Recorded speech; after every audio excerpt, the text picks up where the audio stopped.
आता आपण आलेले आहेत पुअर आयलंडला. आपला जर्नीचा आज लास्ट दिवस आहे आणि हा ब्लॉग हे झाल्याच्या नंतर एंड करणार आहे. सो लास्ट डे म्हणजे 7वा दिवस आहे आपल्या जर्नीचा आणि इथे बोटी लागलेल्या आहेत. एक मिनिट मी दाखवतो. सो ह्या बोटी आपल्याला आतमध्ये घेऊन जातात. काहीतरी 7-8 पॉईंट आहेत, मी ऑलरेडी दाखवलेले आहेत. त्याच्यानंतर आपल्याला पूर्ण 7-8 पॉईंट मी सगळे कॅमेऱ्यामध्ये घेणार आहे ते. आता त्यांनी आम्ही थोडीशी बार्गेनिंग केली तर 4,500चे 3,500 रुपये आपले झालेले आहेत. तर चला आता जातो, आम्ही 4 जण आहे. So let's go. ठीक आहे. सो ह्या बोटमध्ये आम्ही चढतायत. ही आमची बोट आहे आणि हे चालवणार आहेत आणि हे आयलँड मागून छोटे छोटे मँग्रोव्हची झाडं येणार आहेत 10 मिनिटानंतर. चला, स्वप्नाली तर गेली आतमध्ये. स्वप्नाली माझा फोन घ्या आणि मला येताना दाखव. चला आतमध्ये. ऐ गो हलतंय रे जाम. ठीक आहे, चल पुढे बस, मी तुझ्या मागे बसतो.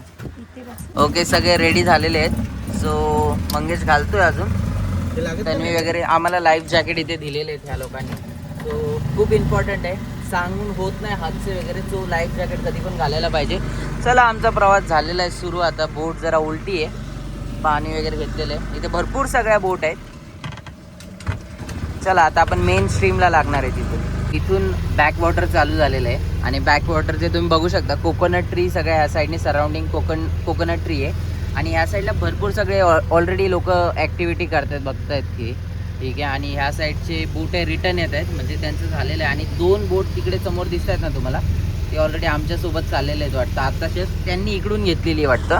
ठीक आहे. इकडे भरपूर सगळं मोठं आहे की तुम्ही कुठून पण घेऊ शकता, तुम्हाला जसं वाटेल तसं. एका बोटमध्ये 4 ते 6 जण बसतात नॉर्मली. 4 जणांची बोट आहे. चला, आपल्याला इकडून जायचं आहे, या साईडने. इकडून पुढे जाणार आता आपण. सो आता आपण स्टार्ट करतो आपली जर्नी मँग्रोव्ह फॉरेस्टमधून. ठीक आहे. हे मँग्रोव्ह फॉरेस्ट आहे आणि दोन्ही साईडला डेन्स असं फॉरेस्ट आहे आणि खूप छोटासा सकरा रस्ता आहे एकदम. आपली बोट होते पास. तर मित्रांनो, इकडे नारळ काढतात, बघू शकता. इथे नारळचं हे आहे आणि इकडे नारळ, मी तुम्हाला बोललो ना कोकोनट ट्री वगैरे, तर तिकडे मागं चालू होतं कोकोनट कटिंगचं काम. ते लोक घेऊन चालले होते. इथे फॉरेस्ट आहे पूर्ण, कोकोनटचं पूर्ण फॉरेस्ट आहे आतमध्ये. सो तिकडून ते लोक आणतात आणि घेऊन जातात. सो आपण एक पॉईंटवरती आलेले आहे जिथे हे लोक नारियल पाणी विकतात. How much uncle? ते फायनली अंकल रेडी झालेत आपल्याला डिस्काउंट प्राइसवरती द्यायला. आता कट करतायत ते आणि कट झाल्याच्या नंतर कसं होतं नारळ पाणी? माझं नारळ पाणी आलं आता. थँक्यू. मंग्या तर पेमेंट मशीन. ठीक आहे, आपलं नारळ पाणी आलंय. याच्यामध्ये मलाही सुद्धा आहे. कसं होतं मंग्या? अरे एकदम साखरेचं पाणी वाटतं, एकदम गोड. चांगलं आहे ना? ठीक आहे. चला आता यांच्यापाशी आलोय, पेमेंट करतो आता आम्ही आणि जातो पुढे. वाव, खरंच खूप सुंदर आहे, खूपच मस्त आहे. हा जो प्लेस आहे, इथे ॲनाकोंडा मूवीची शूटिंग झालेली असं हे दादा आम्हाला बोलत आहेत. कारण त्यांना एक्सपिरियन्स आहे भरपूर, म्हणजे ते लोक दररोज फिरवतात. सो इथं मँग्रोव्हचं जे जंगल आहे ना, एकदम डेन्स जंगल आहे. ठीक आहे. सो आजूबाजूला एक मँगो वगैरे पण होते, बट ते आपण खाऊ शकत नाही, असे मँगोज होते. सो आता ऑलमोस्ट मँग्रोव्हचं चालू आहे आपल्याला. मँग्रोव्हची सफारी झाल्यानंतर अजून भरपूर सगळे पॉईंट आहे. 2 तासाची जर्नी आहे. जे आता इम्पॉर्टंट असेल ते तुम्हाला दाखवणार, कारण प्रत्येक गोष्ट अशी म्हणजे दाखवण्यासारखीच आहे, पण जे इम्पॉर्टंट आहे करू शकता या गोष्टी. आम्ही तर प्रत्येक गोष्टी दाखवल्या तर व्लॉग 1 तासाचा होऊन जाईल. आता ऑलमोस्ट जे इम्पॉर्टंट असेल ते मी कव्हर करेल, पण रस्ता सिनिक आहे हा जो आहे तो जाण्याचा. आपण एका दुसऱ्या बोटला क्रॉस करतोय.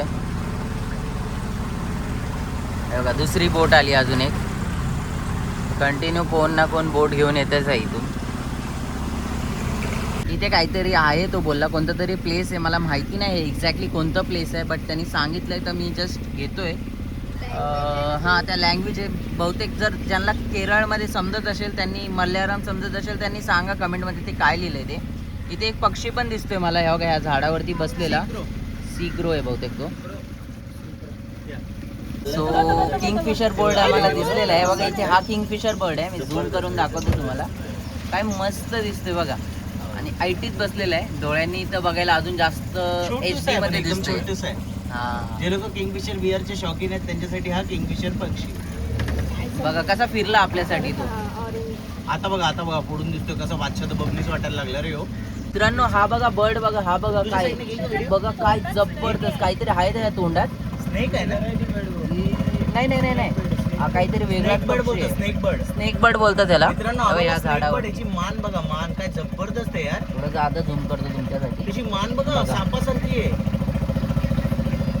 बदक सारखा काहीतरी पक्षी बसलाय आणि काय हालत पण आता नाहीये. मी काय काय सांगितलं ना ते मला मराठी बघा बदक आंघोळ करतायत आणि सगळ्यांची एकत्र आंघोळ चालू आहे. आत्ताच उठलेत ते. इकडे मदर मेरीचा स्टॅच्यू आहे. ठीक आहे. सो हा जो आहे मदर मेरीचा स्टॅच्यू आहे इकडे. आणि मागच्या साईडला तामिळनाडूची बॉर्डर स्टार्ट होते इथून. ठीक आहे.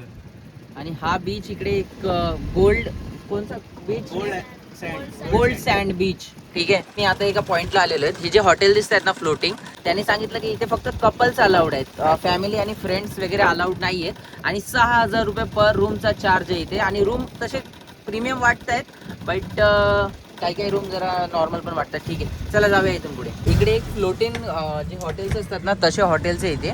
सो जे बोटी लागतात ना ते लोक इकडे घेऊन येतात. आणि आता आम्ही यांचा मेनू चेक करतो. सो इकडे आपल्याला एक फ्लोटिंग, हे सगळे फ्लोटिंग आहे. ठीक आहे.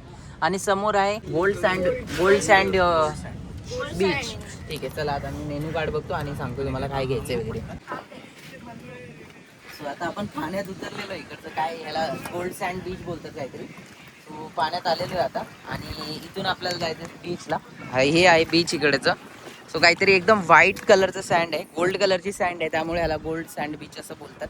तर चला आता पुढे जाऊयात इथून. सो आम्ही आलेले आहेत बीचवरती. आम्ही दोघं वॉकिंग करतायत पण खूप अवघड आहे याच्यावरती चालणं. असं वाटतंय रेगिस्तानमध्ये जसं चालतो ना तसं चालल्यासारखं वाटतंय. खूप अवघड आहे पण आणि कलर एकदम मस्त आहे याचा, एकदम गोल्ड जसं बोलतात ना तसंच याचा कलर आहे. आणि पुढे जायला रिस्ट्रिक्शन आहे इथून पुढे. सो समोर आहे समुद्र. काय भारी आहे इथे. यांनी फेन्सिंग करून ठेवलेली आहे, अलाउड नाही आहे वाटतं.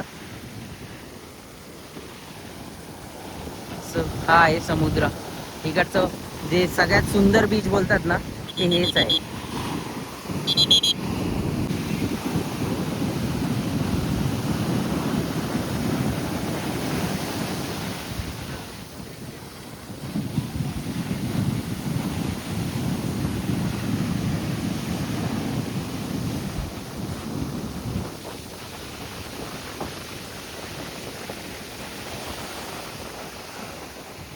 तर मित्रांनो हा जो समुद्र आहे ना तुम्हाला एक पण जण दिसणार नाही ह्या बीचवरती. बघा लांब लांबपर्यंत मी झूम करतो, तुम्हाला कोणच नाही दिसणार. एकदम खाली बीच आहे.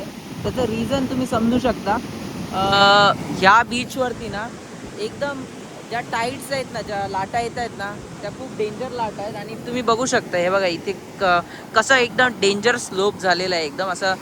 ह्याच्या पुढे तर ह्या लोकांनी फेन्सिंग करून ठेवलेली आहे. आणि ॲक्च्युली ती बरी आहे. लोक तरी पण फेन्स क्रॉस करून जात होते, त्यांना ओरडले. पण तिकडे जाम डेंजरस असं वाटतंय. तिकडे तर बघा तुम्ही लाटा कशा डबल, ज्या रिटर्न जाणाऱ्या लाटा सुद्धा पाणी तिकडे बघा कसं रिटर्न चाललंय आतमध्ये या पॉइंटला. रिटर्न चाललंय पाणी. करंट म्हणतात ना. पक्षी केरला ईगल बोलतात त्याला. हे बघा हा आता थोडं जवळ घेतो आपली गाडी. हा बघा हा केरला ईगल आहे. केरला ईगल बोलते इसको. आणि झूम आउट कर भाई. सो आम्ही फायनली उतरलेले आहेत बोटीमधून आणि एक्सपिरियन्स चांगला होता. आणि सगळ्यांचे चार्जेस झालेले 3,500 रुपये. सो आमची कार पण आलेली आहे. आता आम्ही सगळे निघतो आता. आणि हा ब्लॉग मी इथेच एंड करतो. व्हिडिओ जर आवडला असेल तर व्हिडिओला लाईक, चॅनलला सबस्क्राईब करायला विसरायचं नाही आहे. हाईप नक्की करा व्हिडिओला. आणि स्वप्नाली सबस्क्राईब करायला सगळ्यांना सांग यार. सर्वांनी सबस्क्राईब करा. चला ठीक आहे, व्हिडिओ एंड करतो. Tata bye bye.